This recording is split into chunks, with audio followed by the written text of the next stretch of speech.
Hello दोस्तों, मैं साक्षी आपको साक्षी मैथ पे स्वागत करती हूँ। पिछली क्लास में मैंने आपकी क्लास 10 के सिन्हा मैथ एक्सरसाइज 1.2 पूरा कंप्लीट करवा दिया था।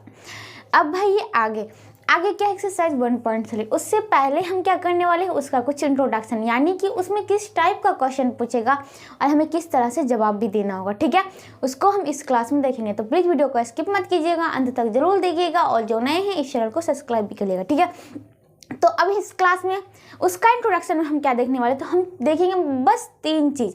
और लो जो कि आपके बोर्ड पे लिखा है, एक परिमेय संख्या, एक अपरिमेय संख्या, जो कि आप जानते हैं।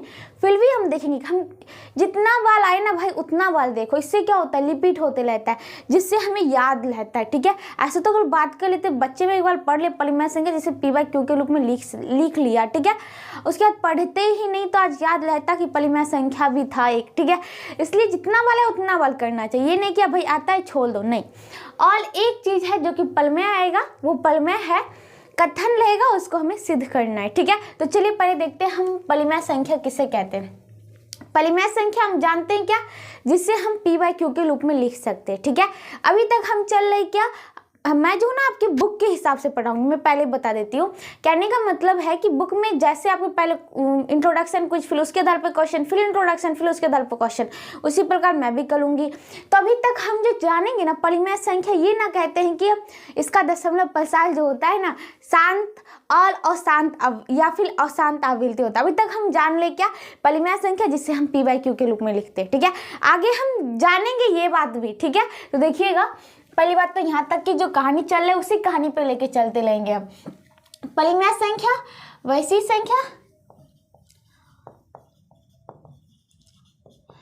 संख्या जिसे p/q के रूप में लिखा जा सके।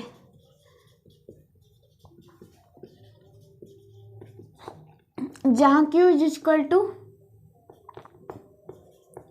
नॉट 0। ठीक है, उसके पश्चात देखिएगा, जैसे कि एग्जाम्पल में, जैसे मान लीजिए कि परिमेय संख्या की बात कर रहे हैं तो आपका 1/2 हो गया। अगर 2 भी देते हैं तो इसके नीचे 1 है भाई, माइनस में 2 दिला इसके नीचे 1 है। तो कहने का मतलब बस वो p/q के रूप में लिख सके। ठीक है, और q = नॉट 0, ये बात हमेशा याद रखिएगा। अगला अपरिमेय संख्या वैसी संख्या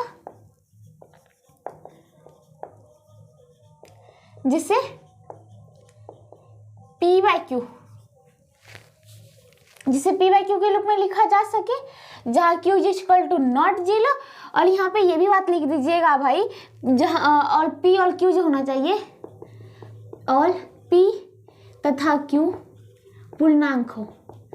ओके, पूर्णांक हो, भिन्नांक नहीं होना चाहिए। ठीक है, तो बात कर लेते हैं क्या, पूर्णांक हो, p और q पूर्णांक हो। हाँ, अब यहाँ पे देखिएगा क्या, वैसी संख्या जिसे p/q के रूप में नहीं लिखा जा सके।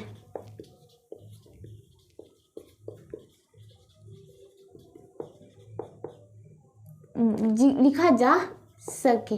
ठीक है, अब बात कर लेते जैसे में मान लीजिए कि आपका अपरिमेय संख्या √3 √2। अब बात कर लेते हैं। ठीक है, तो यहाँ पे अगर ऐसे √3 √2 नहीं देता है तो आपको ये भी संख्या होता है क्या, 1.4 1 4 2 ... ये सब भी क्या होता है, ये सब भी आपका अपरिमेय संख्या में ही आता है। और अपरिमेय संख्या अभी तक हम क्या कर रहे, p/q के रूप में नहीं लिखा जा रहा, और हम देख ले √3 को p/q के रूप में नहीं लिख सकते।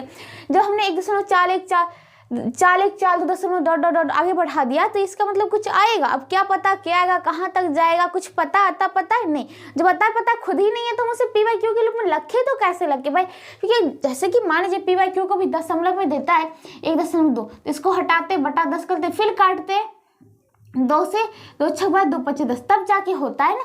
यहाँ पे हमें पता ही नहीं कि कितने अंक के बाद दशमलव है, कितना जीरो देना, कुछ पता ही नहीं। उसी को तो कहते हैं p/q के रूप में हम नहीं लिख पा रहे भाई, नहीं लिख पा रहे तो हम उसे कैसे परिमेय संख्या में नहीं लिखेंगे, और परिमेय संख्या। ठीक है, वो होता है। अब परिमेय जो कि मैंने बताया था एक थ्योरम आएगा। परिमेय तो आपको पता ही होगा ना क्या होता है, उसको भी मैं बता देती हूँ आपको, जिससे रिविजन होता जाएगा। परिमेय जिस कथन को हम सिद्ध कर सकते हैं, तो कथन क्या है, यहाँ पे कथन है, यदि a धनात्मक पूर्णांक है, ध्यान से लिखिएगा। परिमेय संख्या में बात कर लेते क्या, आपको हमने बांटते हैं क्या पूर्णांक और भिन्नांक में। पूर्णांक में भी क्या बांटते हैं, धनात्मक, ऋणात्मक, शून्य। यही 3 बांटते हैं ना। तो कहता है यदि ये धनात्मक पूर्णांक है, ठीक है, धनात्मक की बात की, वो भी पूर्णांक है, बटा बटा कुछ नहीं, भिन्नांक नहीं है, और p एक अभाज्य संख्या है। आपको पता है अभाज्य संख्या किसे कहते हैं? जिसका केवल 2 गुणनखंड होगा, एक तो खुद होगा, दूसरा एक होगा, ठीक है, एक तो सबके लिए होता है, ओके, और खुद से तो कटेगा ही ना। जो ए स्क्वायर विभाजित भी करती है, p जो है ए स्क्वायर को विभाजित करती है, तब p a को भी विभाजित करेगी, ये आपको जानना है। जैसे कि मान लीजिए कि आपका चाल है, ठीक है, चाल 2 से कटता है, ओके, तो चाल जो है 2 का स्क्वायर है, वो 2 से कटता है, ओके, तो क्या वो जो 2 होगा वो 2 से भी कटेगा, ये बात तो पता है आपको, हाँ। लेकिन अब इसको हम इस तरह से सिद्ध करेंगे ताकि अगर आपके एग्जाम में क्वेश्चन आते हैं तो आप इसे बना के हल कर सके, ठीक है। तो देखिएगा परिमाण, अब यहाँ पे बोला क्या, ए कोई धनात्मक पूर्णांक है, आपको दिया क्या परिमाण में, देखिएगा पहली बात तो दिया है, क्या दिया है, ए कोई धनात्मक पूर्णांक है, धनात्मक पूर्णांक है, ओके, एक कोई धनात्मक पूर्णांक यहाँ था तो ठीक है, और p एक अभाज्य संख्या, p एक क्या है, अभाज्य संख्या। अब यहाँ पे देखिएगा जो a स्क्वायर को विभाजित करती है, a स्क्वायर को विभाजित करती है। अब ये हमको बताइएगा कि ये जो धनात्मक पूर्णांक हमने लेके चला था, हम तो जानते हैं भाई क्या, पूर्णांक को हम बांटते हैं धनात्मक, ऋणात्मक एंड शून्य। तो बात क्या होती है, बात होती है कि धनात्मक बोला, अब धनात्मक में तो हमें पता है, शून्य में 0, यहाँ पे -1 -2 डॉट डॉट डॉट, यहाँ पे हमको पता है +1 +2 डॉट डॉट डॉट डॉट, ठीक है। तो क्या हम यहाँ पे धनात्मक पूर्णांक है तो एक भी हम लेके चल सकते थे क्या भाई, कहीं a बराबर 1 हो जाए तो अब यहाँ पे बात होती है क्या, p जब अभाज्य संख्या और p ने काटा a स्क्वायर का, अब देखिएगा p अभाज्य संख्या, आपको पता है क्या, एक ना ही अभाज्य संख्या ना ही यौगिक संख्या, यानी एक को ना ही हम प्राइम नंबर में रख सकते, ना ही कंपोजिट नंबर में रख सकते, ठीक है। तो इसका मतलब है अभाज्य संख्या खुद शुरू होता है 2 से, 2 हो सकता है, 3 हो सकता है। अब जो 2 काटेगा वो क्या होगा, वो 1 होगा क्या, 2 किसे काट सकता है, अपने से बड़ा को या अपने को बराबर लेवल वाले को ना। तो कहने का क्या मतलब है, अब बात होती है क्या, a कोई धनात्मक पूर्णांक था और p एक अभाज्य संख्या था, तो p जब अभाज्य संख्या मान लीजिए 2 से शुरुआत तो 2 किसको काटेगा भाई, 2 1 को तो कभी नहीं काट पाएगा, नहीं ना काट पाएगा, नहीं, 2 क्या 1 को पूरा विभाजित कर पाएगा, नहीं कर पाएगा। अगर मान लीजिए कि आप कहें क्या, यहाँ पे बोला कि संख्या तो a स्क्वायर विभाजित करेगा, मान लेते हैं a बराबर 1 ही होगा, कि पता नहीं काटेगा कि नहीं, बाद में देखेंगे, लेकिन एक a स्क्वायर को काट लाए, यानी 1 का स्क्वायर तो 1 ही होता है। अब क्या काटेगा, 2 1 को नहीं काट सकता है, कोई भी संख्या किसको काटेगा, अपने के बराबर या उससे बड़े वाले को, ठीक है। तो 2 से जब शुरू ही होता है भाई अभाज्य संख्या, तो वो 1 को काटेगा नहीं है। यहाँ से तो एक बात सिद्ध हो गया क्या, a कोई धनात्मक पूर्णांक था, p एक अभाज्य संख्या था जो a स्क्वायर विभाजित करती है, तो चूंकि इसीलिए a जो है ना a एक धनात्मक पूर्णांक है, एक धनात्मक पूर्णांक तो है ही, धनात्मक पूर्णांक है, किंतु 1 से बड़ा है, 1 से बड़ा है, यहाँ तो समझ में आ गई, इसलिए इसको लेके चला था, ठीक है। अब देखिएगा बात करें तो a जो है 1 से बड़ा है, तब मान लीजिए क्या, तब a बराबर, a को अब अभाज्य गुणनखंड के रूप में लिखते हैं, ठीक है, a को अभाज्य गुणनखंड के रूप में लिखते हैं, a को अभाज्य गुणनखंड, अभाज्य गुणनखंड, अभाज्य संख्या के गुणनफल के रूप में, अभाज्य संख्या के धनात्मक घात के गुणनफल के रूप में लिखते हैं, ठीक है, गुणनफल के रूप में, यानी कि तब a बराबर क्या हो जाएगा, यानी मान लीजिए कि p1 into p2 into p3 into p4 into p5, अब p ही क्यों लिया, क्योंकि p से विभाजित करना था इसलिए, ठीक है, dot dot dot dot pn, जहाँ आपकी बात करते p1 P1, P2, P3, P4 dot dot dot dot Pn, ये सब क्या है? ये सब अभाज्य संख्या है।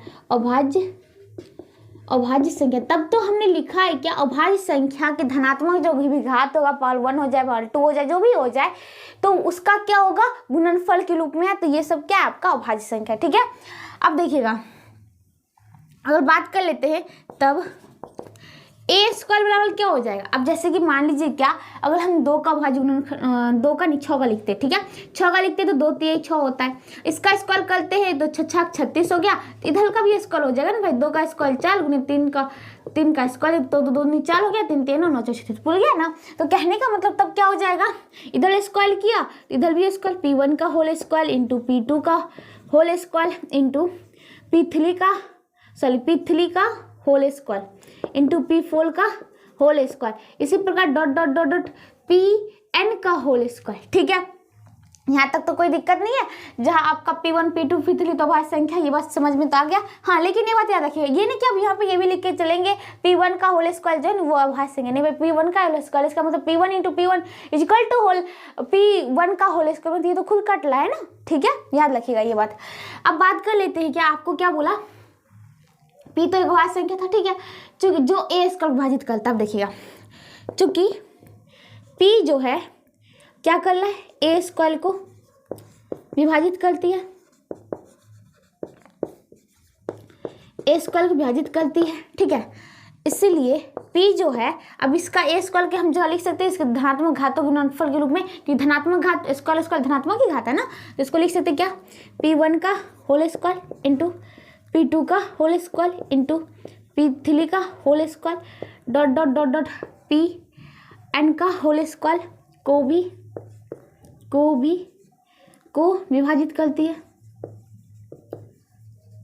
यहाँ तक समझ में आ गया ना, यहाँ इसी को तो लिखते हैं। ठीक है, अब देखिएगा क्या, अंकगणित की आधारभूत प्रमेय से हमने P1 P2 P3 क्या आपका अभाज्य संख्या, तो बात कर लेते हैं क्या, यहाँ पे देखिएगा, अंकगणित की आधारभूत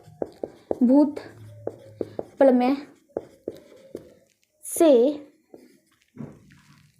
क्या होता है, किसी भाज्य संख्या को, कोई भी भाज्य संख्या, उसको अभाज्य संख्या के धनात्मक घात के रूप में, धनात्मक घात के रूप में व्यक्त किया जाता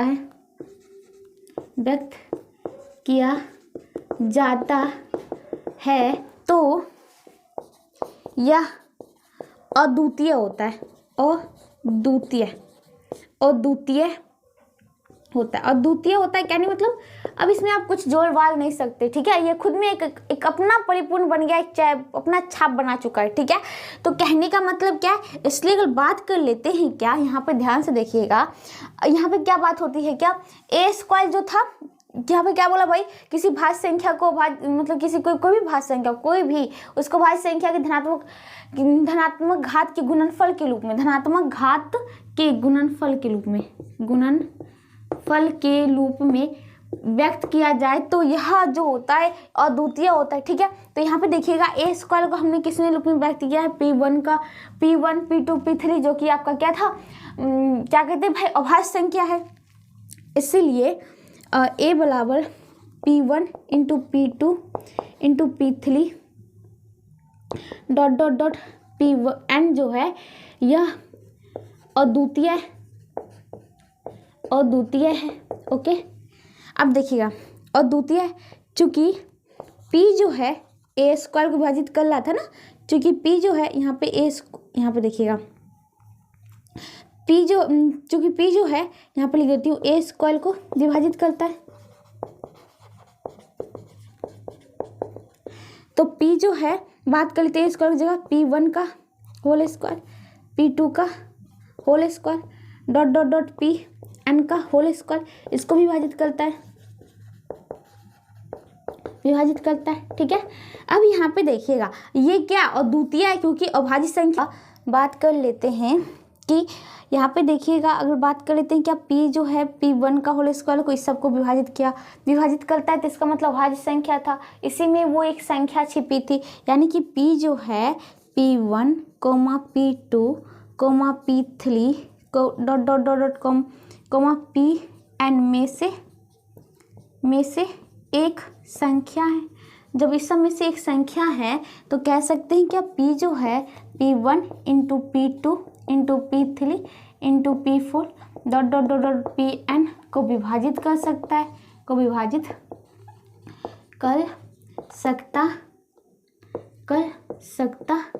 है। तो अतः इसके जगह पे लिख सकते हैं क्या p जो है इसके किसका था, a को भी विभाजित कर सकता है। ठीक है, तो ये था आपका क्या प्रमेय। इसी के साथ आपका ये प्रमेय खत्म होता है और इसी के साथ आपका इंट्रोडक्शन वाली क्लास खत्म होता है। अब अगले क्लास में हम क्या करेंगे इसका क्वेश्चन, तब तक जरूर लीजिएगा। अगर वीडियो पसंद आता है तो लाइक शेयर कमेंट्स और सब्सक्राइब जरूर करें। तो मिलते हैं अगले क्लास में, तब तक के लिए बाय बाय।